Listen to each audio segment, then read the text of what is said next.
Hey everybody, here we have an HP Pavilion G7 laptop sitting here on my table. Some of you guys may have seen this laptop before in previous videos. I did a video of tearing it down to get the motherboard out of it to replace it. So anyways, got the motherboard out, and the client says I need this thing back in a very big hurry.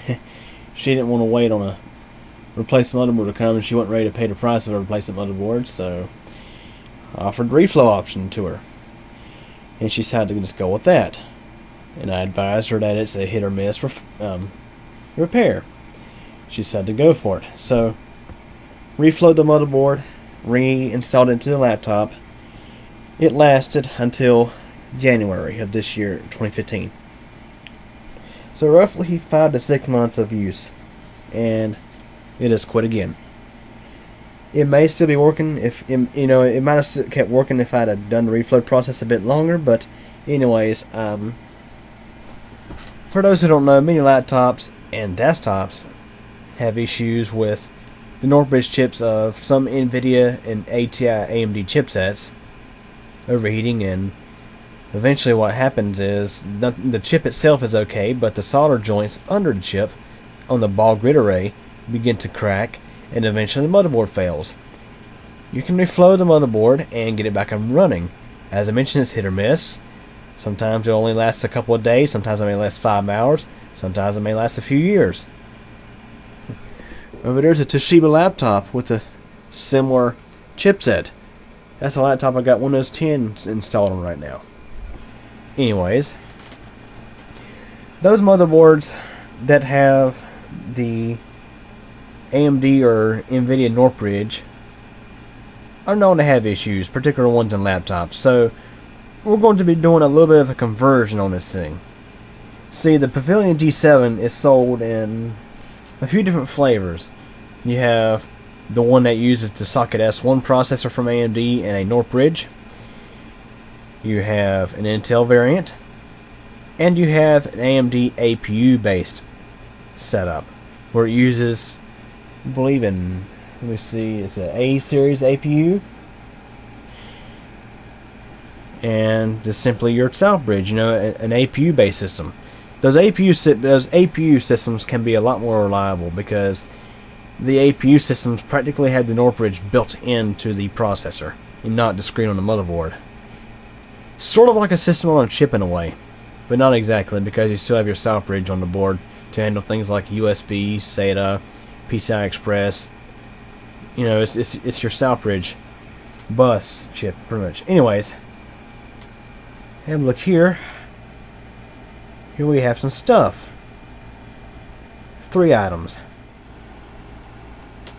Okay, everybody. Here's the items unboxed. There's the motherboard. And look how clean it is. Looks like it's brand new. There's your replacement HP spare sticker. I'm sure it's probably a used pull or refurbished pull, something in that matter.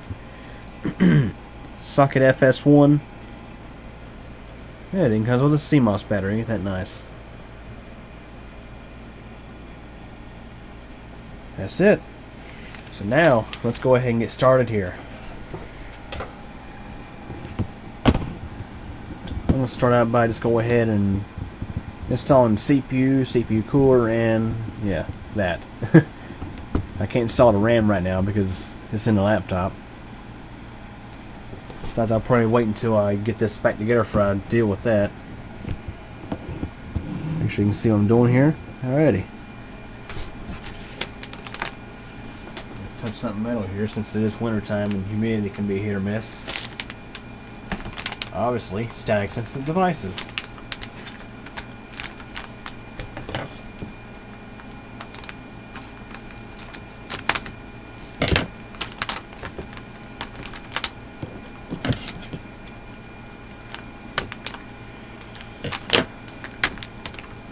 So basically, I had to order, obviously, the motherboard, but I also had to order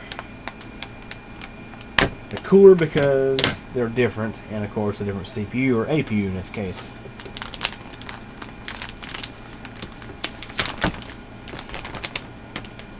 And a nice huge anti-static bag.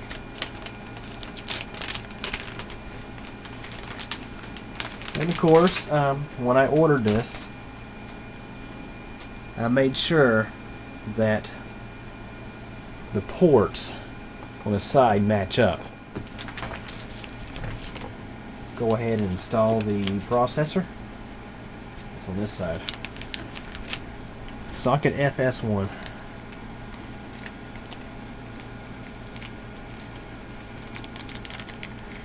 And I'm going to tell you the prices I paid for these items. You're really going to be shocked at how much I paid for the processor. Pull these up here, because I'm sure you guys are wondering price. Now, I ordered all this stuff off of eBay, so if you decide to do this swap, it can be different. The motherboard was $80. The processor was roughly $1.19 with $2.99 shipping. Motherboard was free shipping. And the cooler and fan was $19.95 with free shipping. So definitely not a bad buy. I mean, replacement motherboards for the Socket S1 were about the same price as all this together, including the processor. So I think it's a pretty good deal, considering this is a more reliable setup. I've seen, I don't think I've really seen much of any APU-based AMD systems or laptops fail, but I've seen a crap load of ones with the Northbridge setup fail. As you see, there's no Northbridge on this motherboard. It's built into the chip, to the processor. That is the Southbridge.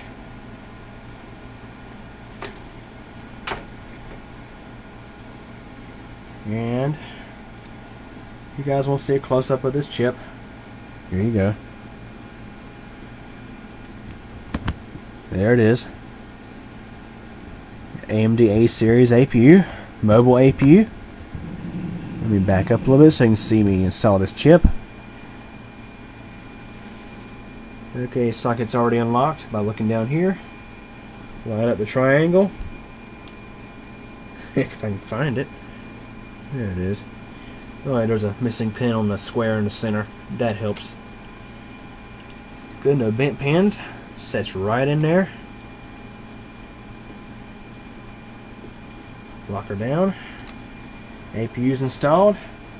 Now, let's go and get prepared to install some thermal compound in our cooler. Screwdriver's going everywhere, of course. Be right back. Okay, now many times you've seen me use Windex or glass cleaner when cleaning processors.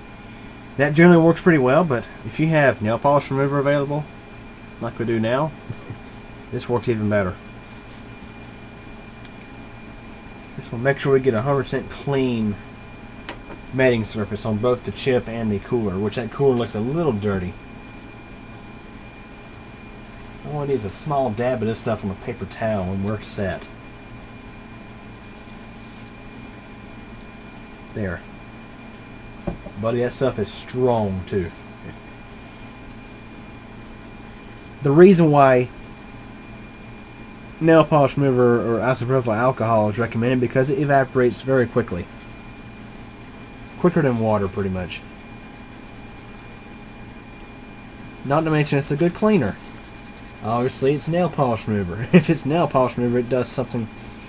It's pretty strong. I mean, that CPU's nice and clean.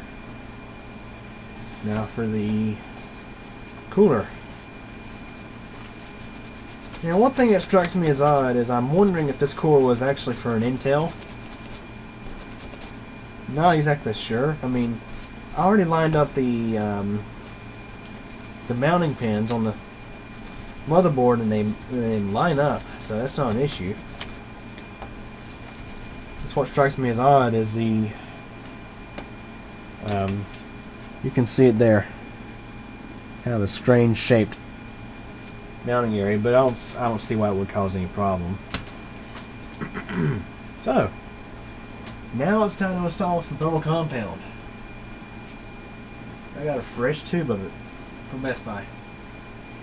They have changed their formula again, and now it's branded Insignia.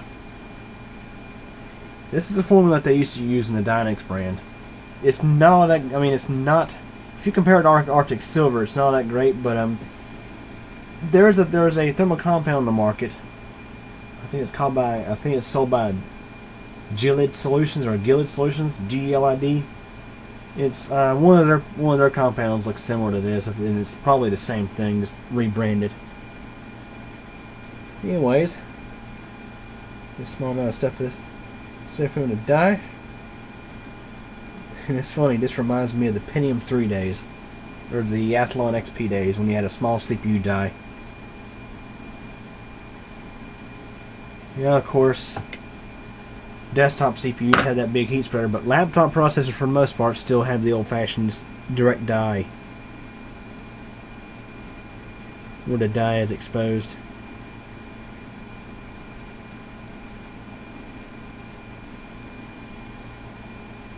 So we get a good even spread here.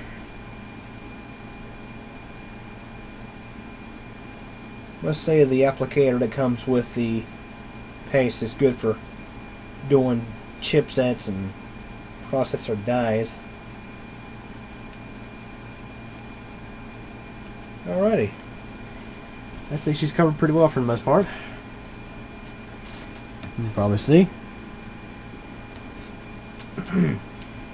And the person who sold me the cooler was wise enough to give me the screws. Otherwise I would have been screwed. I'm just going to mount this puppy on here. Oh yeah. Yeah, it mounts right up to that CPU or APU just fine. We're going to include screws, which are spring-loaded screws. So you shouldn't have to worry about over-tightening them. It's a good thing. Let's get a small Phillips. Let's tighten those puppies down. Now these coolers actually have numbers on them. 1, 2, 3, 4. That's the pattern you use to mount the screws. So we'll do this one and get it started. There we go. Number 2.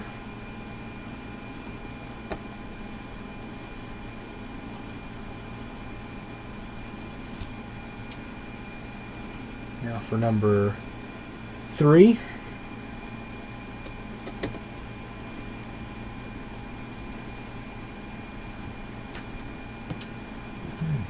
And number 4.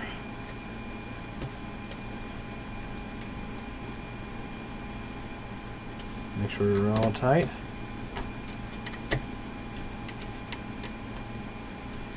And plug in the fan. Don't forget that. Otherwise your laptop will overheat pretty quickly. Practically the same as if you don't clean it out once in a while.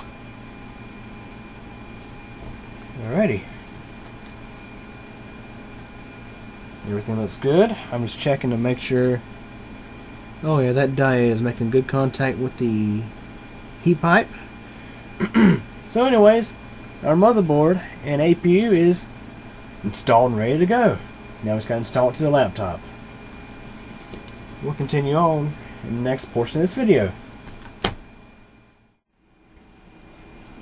Okay everybody, this is the next part of the video. Some of you I'm sure probably just watched the video where I took the motherboard I seen last time, so you get to see what that's like.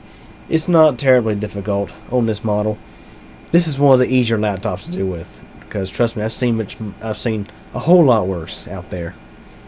Yeah, the Pavilion G7s are not that bad. Anyways, if you guys thought my table was messy before, look at it now with all these laptop parts scattered across it. Yeah.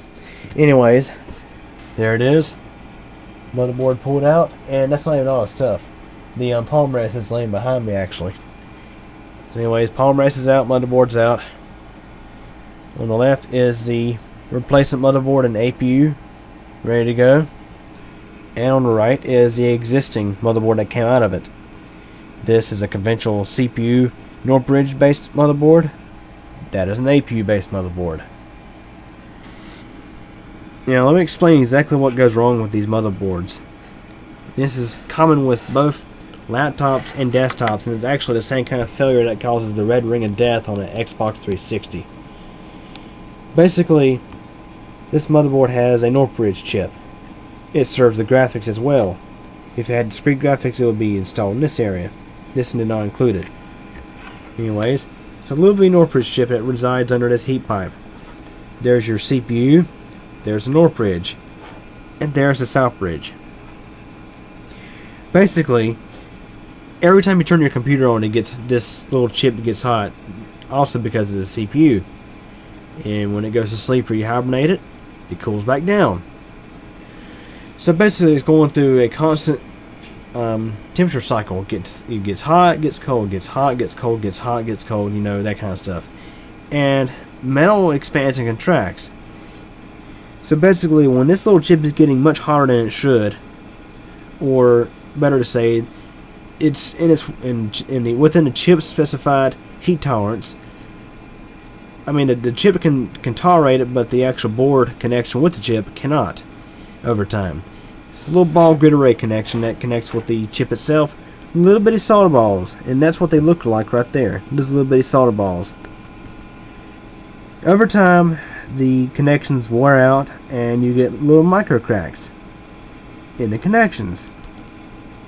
Now you can take a heat gun to this and reflow it, and it may last a week, it may last a month, it may last a year, it may last a few years. You never know. It depends on the kind of environment your computer's in. This one lasted around 4 months after we reflowed it. So here it is again. The processor in this is actually a Phenom 2 mobile dual core Socket S1. It's the same kind of socket that the Turon 64X2s used back in 2007, 2008. AMD has been hanging on to that socket for quite a while, despite the motherboard has experienced changes, like, you know, with DDR3 RAM and things like that. As you can see on both of these, the coolers are different. That's, like I mentioned, I did get a different kind of cooler. But if you look again, this motherboard does not have a Northbridge. That's because it is integrated into the chip. The neat thing about this setup is you don't have a Northbridge there to cause failures. Not saying this setup won't fail. I mean, anything practically in electronics can fail. But the simple fact that your Northbridge circuitry is practically integrated into this little chip makes this setup so much more reliable. I mean, it does. So anyways, I'm going to go ahead and set this into the laptop here so you can see it get dropped in. And then I'll be reassembling this thing, because I kind of like to get it done, because I know the client will be ready to get it back.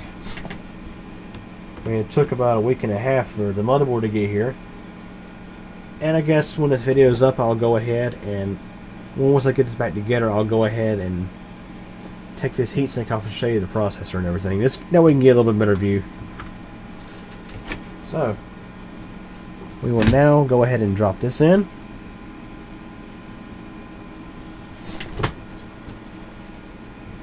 Screen is makes it a little top heavy, because this weighs practically nothing. So insert it like this.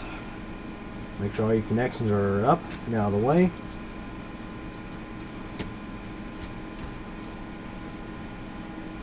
As I mentioned, despite this being an APU motherboard, it's a direct replacement for this model laptop. A slightly different model of G7.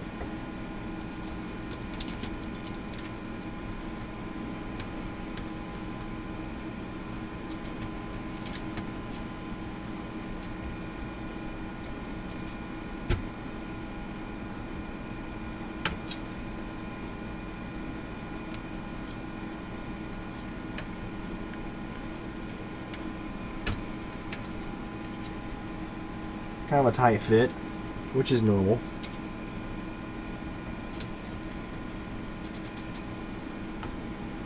Yeah, this particular fan, let's see, maybe because of all this glue and crap that's under there, because they like to put adhesive on these fans from the factory.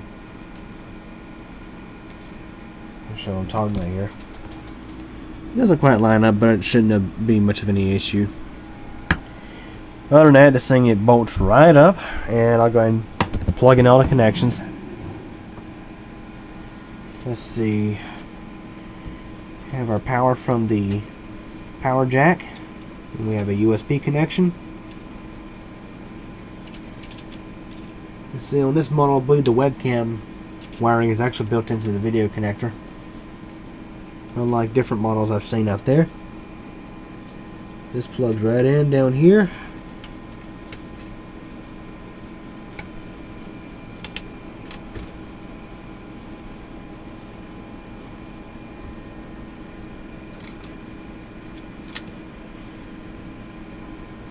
Yeah, you can't really see what I'm doing because of my hands. And this plug-in connector's in practically.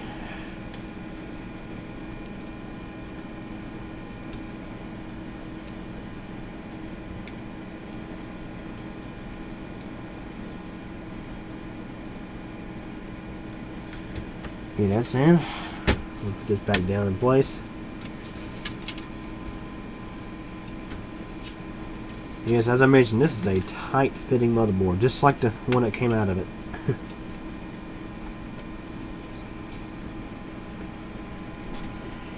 Alright, connection here is for the SATA DVD drive. We have connection for our status LEDs. This thing actually has a hard disk LED. Yep, it does.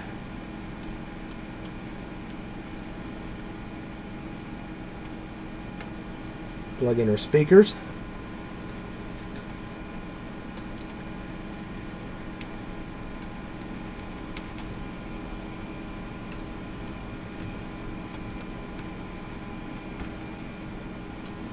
Plug in our video connection.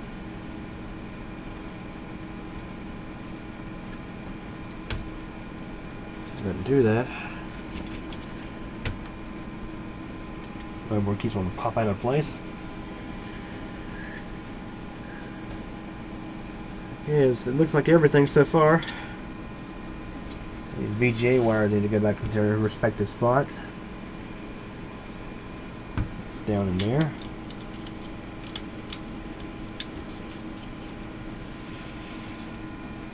Okay, we've also got more connections for like things like the keyboard, power buttons, the touchpad, you know, all that good stuff. But practically, it's just a matter of reassembling this thing just like the process shown in my previous video. So, what we'll do is we'll reassemble this thing and we'll start it up.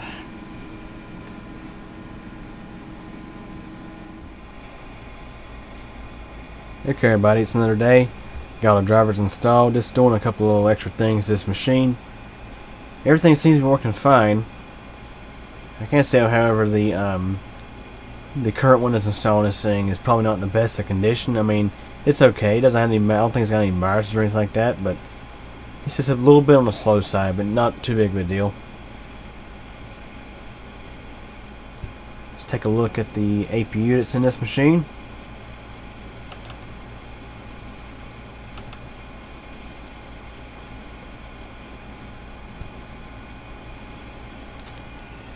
Yeah, excuse the ripple on the screen. It's been a while since I've seen that on a computer screen.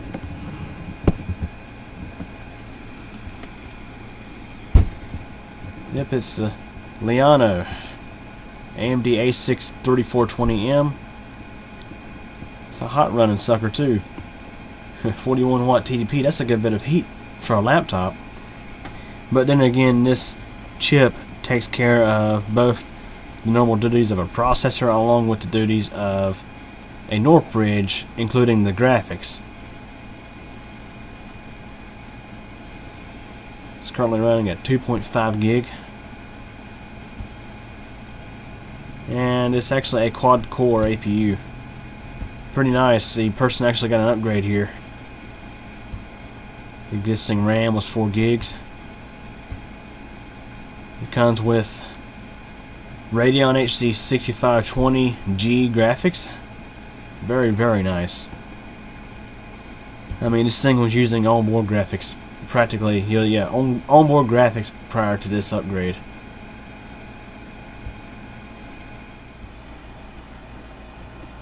Okay, everybody, as I mentioned I would do,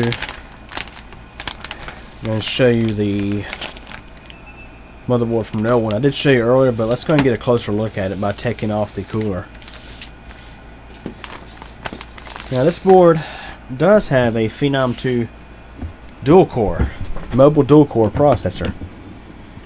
And I have a Toshiba laptop kicking around with a, that has a Turion 2, yeah, Turion 64, yeah, no, Turion 2 processor. That's what it's actually called. And if I need to open that laptop again for any reason, I might just going to swap out this processor into it. I've got both a Phenom 2 dual and an Athlon 2 dual core sitting around now.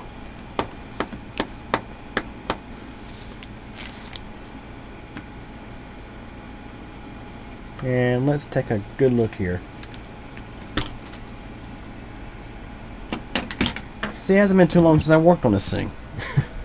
I mean, what, 4 or 5 months? See, there's your conventional setup. CPU here, NOR bridge here. Whereas the APU has it all housed in there. That's probably why the chip die on the other processor or APU was so much bigger. Was because it combined these two together into one practically. Over there is a south bridge. Yes, this here is a Phenom 2. It's a dual core. The model number from here is HMP 650 SGR 23GM. So anyways, that's that. Here's the motherboard. So anyways, we have officially done the swap. So anyways, hope you guys enjoyed this video. Any questions or comments, feel free to ask, and thanks for watching.